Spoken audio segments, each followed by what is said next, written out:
Personal notice changes my stock and trade. If the job's too tough for you to handle, you got a job for me, George Valentine. Write full details. Let George do it.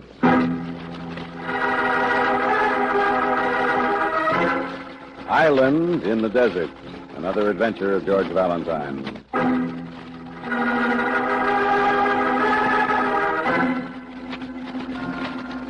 Dear Mr. Valentine. Look at that. Dear Mr. Valentine. Just like any amateur, like any old woman who shakes in her boots. So I'm going to say it different. George, you old buster, rescue me quick. I am surrounded by heat. I am shipwrecked in perspiration. I am lost in the middle of a hotel room, in the middle of an island, half in your country, half in mine. An island in the desert, amigo. In the middle of the continent. With dirty old buildings for trees, with snails for people. But George, if I could look out the window across the border, I know that you are there. George, then I could hope to escape. 2 days I am here, and it is I who am burning up. Because there is lots more in this old pair of border towns beside the heat that stifles. Sometimes it catches on fire. And where I should find just ashes. Sometimes I find lizards, I find rattlesnakes, I find...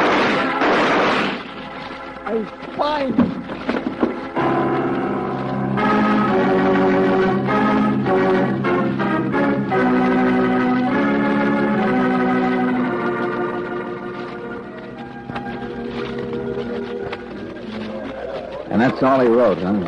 See, Mr. Valentine. But, Sheriff. Buenos dias, Pacheco. I'm mine. Or is that what we call you? I mean, here in Mexico. Oh, sure, baby. Sheriff, that's for me. They found the letter under his body, Mr. Valentine, there in the hotel room yesterday. I get it. Sheriff? Sure, why not, baby? They have one on your side, so I persuade my own people over here. You call me Tasco. Uh-huh. Well, I didn't mind coming down here in a hurry, but... Pablo, the clean glasses, the cold beer. If you want me to identify this guy who was writing, who got killed, you'd better show me his body, hadn't you? Go slow, senor. Go slow. This is not Tijuana. First, I show you my hospitality, my little bar. Hey, wipe them off. Pablo, clean. Pretty fancy hospitality. What, the slot machines? Well, this is my business. The sheriff is my pleasure. But in my own bar, I can also keep eyes on people, eh? Hey, move over, Dutchman. Oh, yeah, excuse. Yeah. So, 2 birds with 1 stone, huh? Here we are. No, looking at you, baby. Oh, thank you. Yeah, tastes good in this weather. Yeah. Only this guy who got killed. Hey, he seemed energetic and crazy like you, Mr. Valentine. You mean stubborn? Yes, stubborn. All right, but what else did he look like? Oh, good clothes from Mexico City. Young, tall, with a gun. With a gun? Oh, yeah, he had a gun. Huh? He carried it under his jacket. Dutchman. Well, excuse, Tasco, but this is the murder you talk about. Wait a minute now. Go on, friend. What do you know about him? Well, we eat in the same place, the same hotel. We don't talk, but I see him hang up his coat, so I... Americans. You are Americans. He was Mexican. I am Dutch, you understand, and so anxious to get a passport to USA. Perhaps if you could assist me with your What's ticket, all this? I could... What do you know about the man? Well, Dad. Nothing. You know nothing. Huh? Nine, Tasco. Excuse me, Americans must be careful. He's looking for a handout, that's all. Drink up. But I have already checked around. I have the facts the official police will need. That's all. Let's skip the beer, huh, Tosco? Oh, but you and I are going to see that body right now.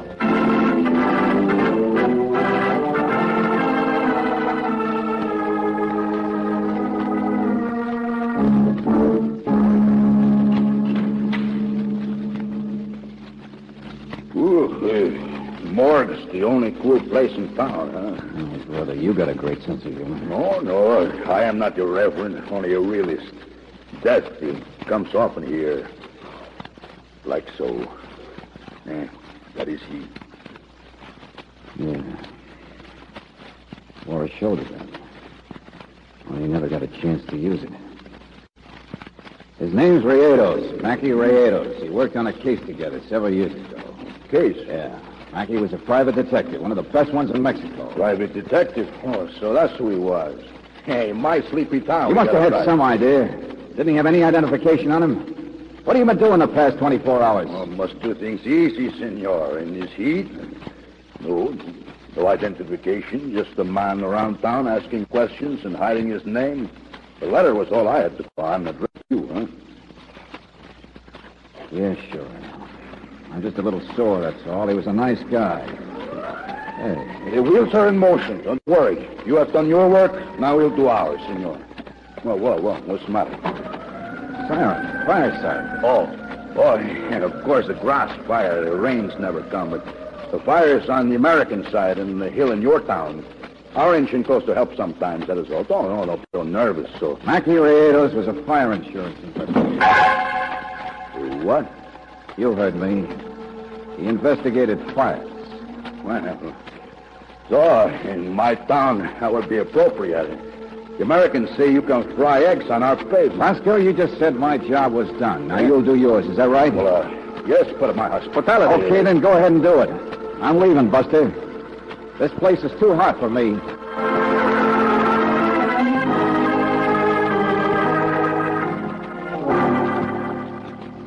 George, what on earth? Mackey was a friend of yours. You're not going to just run away. Mackey didn't tell anyone in that town his name, Brooks. He left all his identification at home.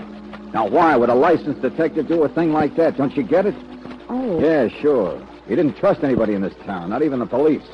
Pascal? Maybe, I don't know. But at least I don't want to beard that two-language double-talk artist again until I know what I'm talking about. You're going to see the local police here on the American side? Brooksy, we're going to see the American Fire Department.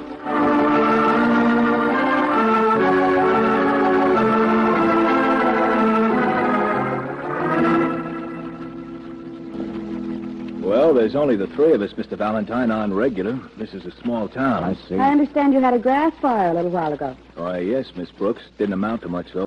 Mexicans gave us a hand. Hey, you burned your shirt and got your hair mussed up. Ain't that something? How do you think you'll impress a lady with your hair? This is Place. He's our driver. Miss Brooks, Mr. Valentine. And this is Al. He saves the babies and gets the medals. Pleasure. How are you? Hello. Place?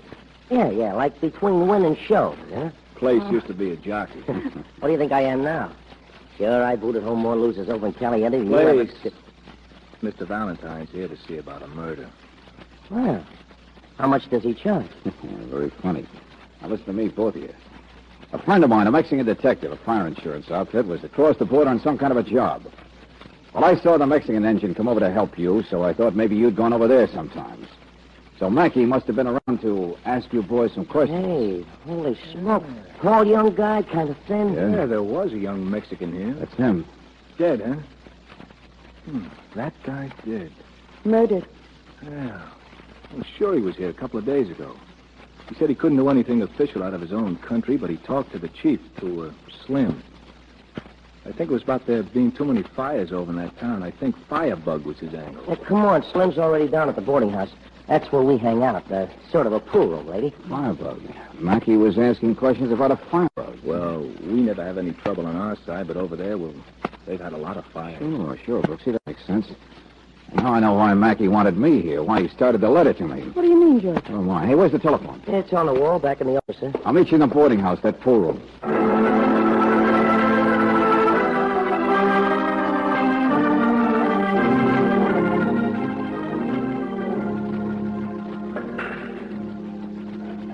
Well, it ain't no jockey club, Miss Brooks, but the clientele's nicer.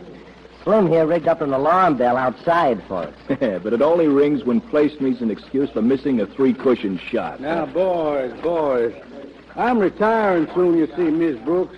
And that's what I told your friend Mackey. And I said that in my opinion, a fire's a fire. In 25 years of experience, I've never caught a firebug yet. And I said, in this area, it don't make much sense anyway, bringing coals to Newcastle, setting fire to Haiti, and furthermore, All right, in my turn it opinion... off, Pop. Here he comes now. This is Slim, the chief, Mr. Valentine. How are you, Slim? Brooksy, did you ask him about We the made time? out a list, George, the fires they've had lately in the other towns. What did you... Son, you know you remind me of a nephew I had once. Yeah? Almost as big and husky as Al here. I used to say to him, in my I'm opinion... sorry, Slim, but let me see that list, Angel. I'm in a hurry. Here. Well, now, this here nephew... was- City-owned garage. That's the one. What? Yeah, 10 days ago. I talked to Mackey's office in Mexico City.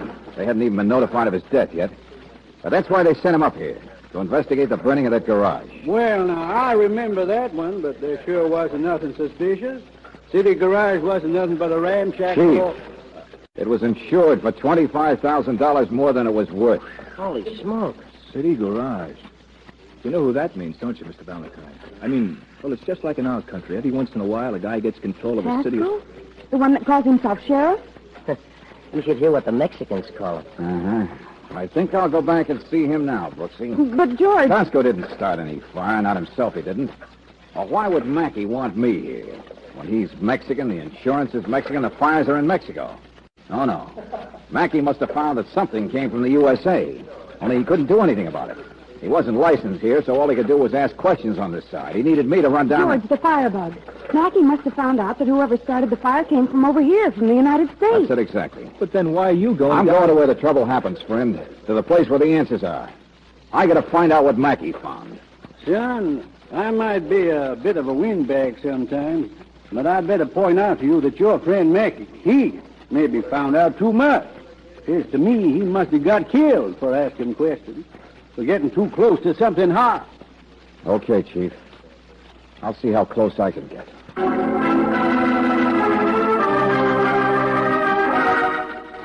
I'm sorry, Mr. Valentine, but I said no. I'm responsible for immigration here, and you can't cross that border. I what? But we were just over there a few hours ago. We've got a local problem to deal with. We have to cooperate with the other side. Oh, I get it. And they have to cooperate with Tosco. But look, I left him with the impression I was going home for good, skipping his hospitality. Don't underestimate him, Mr. Valentine. Like he didn't you. But he has no authority. But he's got a lot of friends. He'd know it if you got across to his town. Frankly, Mr. Valentine, I'm thinking of you. I don't like to let a man get down there and then maybe come back home for good on a slab.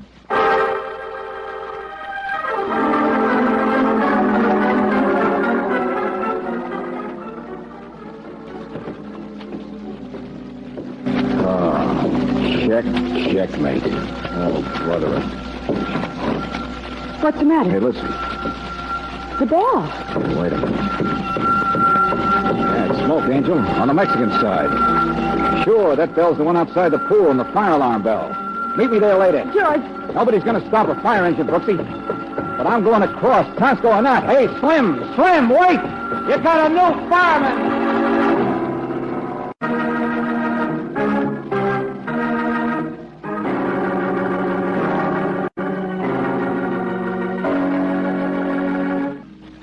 In just a moment, we'll return to tonight's adventure of George Valentine.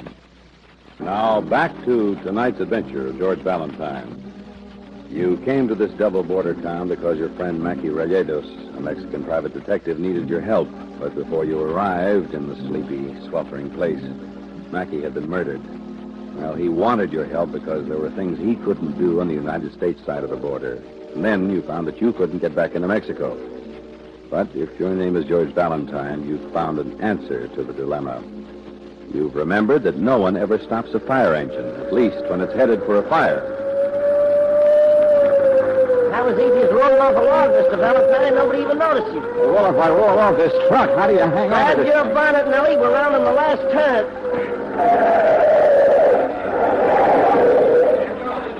All right, boys. Spin that hole. Valentine. Afraid you're up against a little change of plans. You better get lost and hop for another part of town. Yeah, I get it. Tosco's bar's on fire. It's Tosco's own building. Wow, what a pile of insurance that must carry. Hey, and there's the guy who carries it. Go on. I'll duck out of sight fast. Thanks. So long. Right.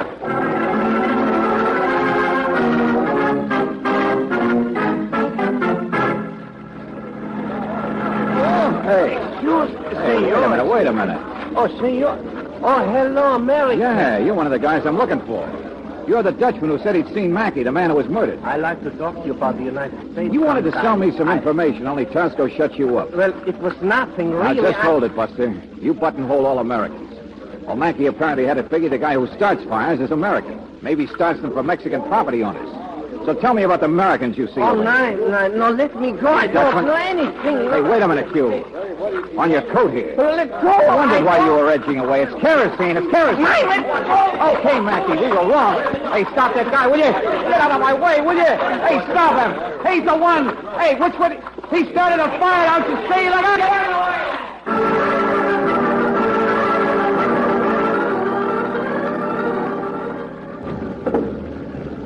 all aboard the stone aboard. well, the fire's all over. I guess this is where Valentine and the Safe Passage part company. So long, fire engine. I got work to do right where I am.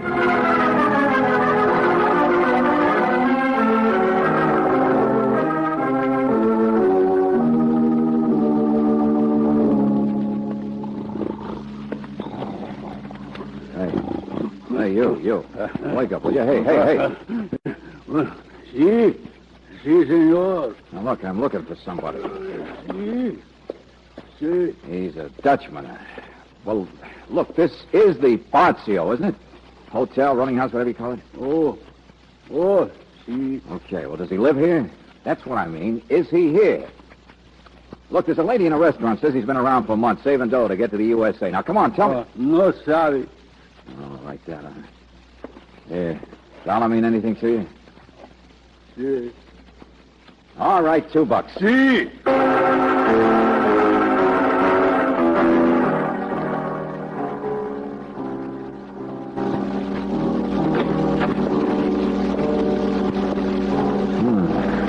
Not at home, huh? Where else do we look, friend? Where else? Hold it. Maybe just his rum's good enough. Yeah. Well, what's the matter with you? Leave me alone here, will you? Go on, Gabby. It won't hurt your conscience. Okay, here's $5. Now get out. Find out where he's going. Hey, what's this little book? Huh? Yeah. Mackie, I think we're getting even closer. Because I think we're wrong again.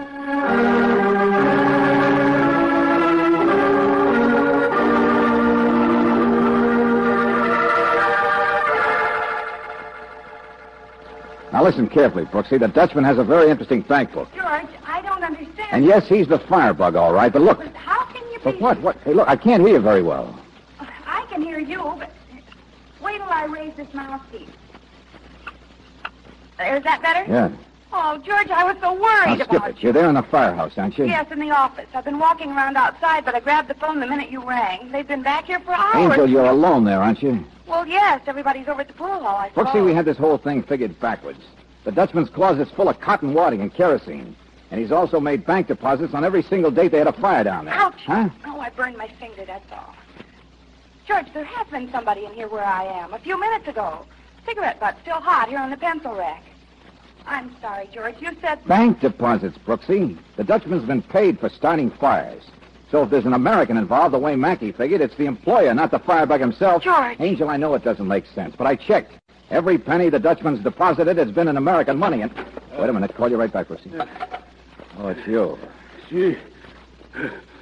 Oh, did you find him, friend? Where's the Dutchman? Holy mackerel, mister. The Dutchman's dead. Just murdered. Bingo. Huh? Si.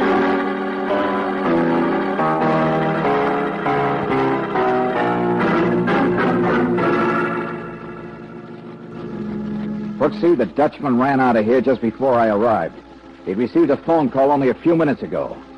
His body's in an alley several blocks north. Toward the border, George? Yeah, that's right, Angel. He got called to his own death. And the operator said the call was from your side. But you said a few minutes ago. Darling, that's just what I said to you about a cigarette being here, but... Never mind. Get out of that place fast. Meet me at the American telephone office and step on it.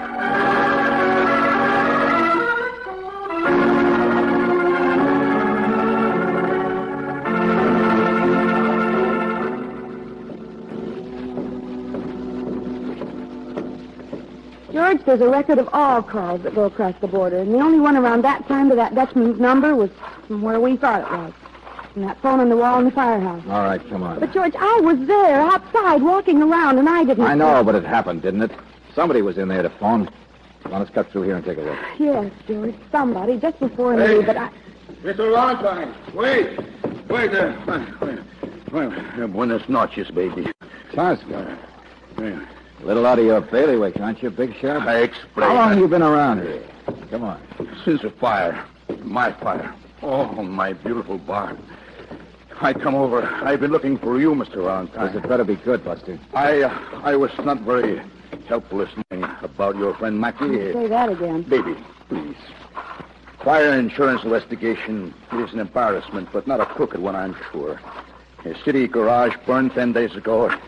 They seem to be overinsured, but... Your bar burned down today, and I bet it had plenty of insurance on Oh, it. my beautiful bar, baby. Have not one penny of insurance.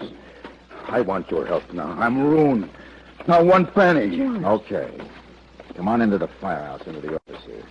You leave the door open, Brooksy? Yes, but I don't understand. My insurance, I tell you. I heard you, Buster. I heard you. You said it. So, all right. This case has nothing to do with insurance. What? Yeah. In fact, you make it a whole lot easier that way. But, Oh, I know Mackie came here on an insurance case at garage. And there had been too many fires. But suppose he stumbled into something totally separate. And that's why he got killed. Go on, George. Sure, that's why he was murdered. And the Dutchman got his because he could have told me the whole story. What story? The Dutchman got a phone call and came rushing to an alley near the border. Whoever called from here must have told him where to come. Who is whoever? Yes, how can you ever hope to tell who made that call? Everybody comes in here. Come on now, think, Brooksy, think. We'll never find a clue here, I know that. But what did you say to me? Something you said. You were the next person in here, next after the murderer. The cigarette was still burning, remember? You burned your finger. Yeah. Yes, George. You said you couldn't hear me until I raised the mouthpiece. Yeah? Oh, hi. Ran out of beer over the pool hall. Got to call a liquor store and get... What's the matter? Hiya, Tosco. Valentine. Al's a big guy, isn't he, Place? Huh? Al, the guy you work with. Well, cigarettes never stunted his girl. So is Slim. Even Tosco here. Hey, look, what in the name of... But, you used to be a jockey.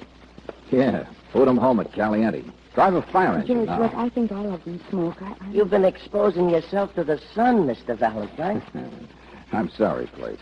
Go ahead, call the liquor store. Sure. Senor Valentine. Yeah, Tosco. You kept asking me what else instead of insurance was involved. Well, that's simple, like all of it. But I grant you I didn't catch on. What's all this? I'm not sure yet, mind you. But all day I've been beating my head against a border with its check stations, officials, and red tape. But once today I went across there without even slowing up. Because nobody would stop a fire engine. International cooperation. Well, now, suppose a real smart guy wanted to take things across that border. Wouldn't that be a neat way to do it? Smuggling? Carrying whatever it is in the fire truck someplace? Only being a middleman, he'd have to meet a schedule. He'd have to pick his days. So naturally, he'd have to hire somebody to start fires. Then in the crowd and confusion, I suppose it's an easy matter to load up or unload whatever the smuggled goods of the day are. George, about our telephone call, I remember now what I said. I know. He just did it now. Just now, in reverse. See him? Brooksy, you used that wall phone right after the murderer did. You're not very tall yourself. But wait till I raise this mouthpiece, you said. The murderer who talked on it before you must have been pretty short. The jockey, Place here, had to shove it down to fit him just now. Look, Mr. Valentine, just because I'm a jockey, so what if she is taller than I am? All this stuff you say, I ain't no... Why, you little cunt. Let go of me. You're Cut it out. just- Let go of me.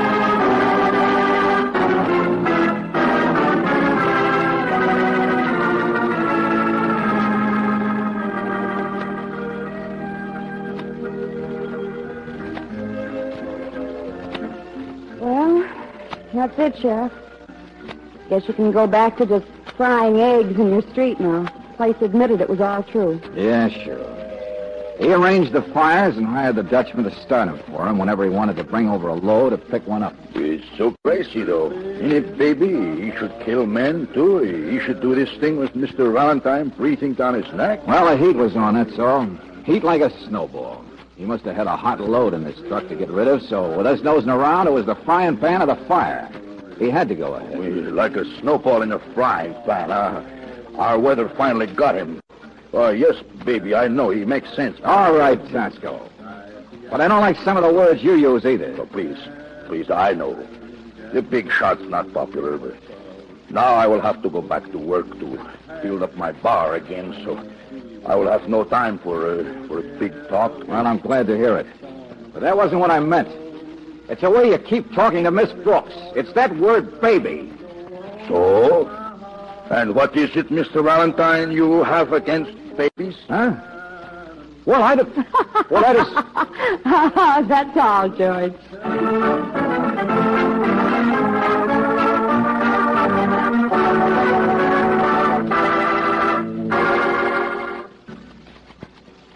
Robert Bailey is starred as George with Virginia Gregg as Brooksy.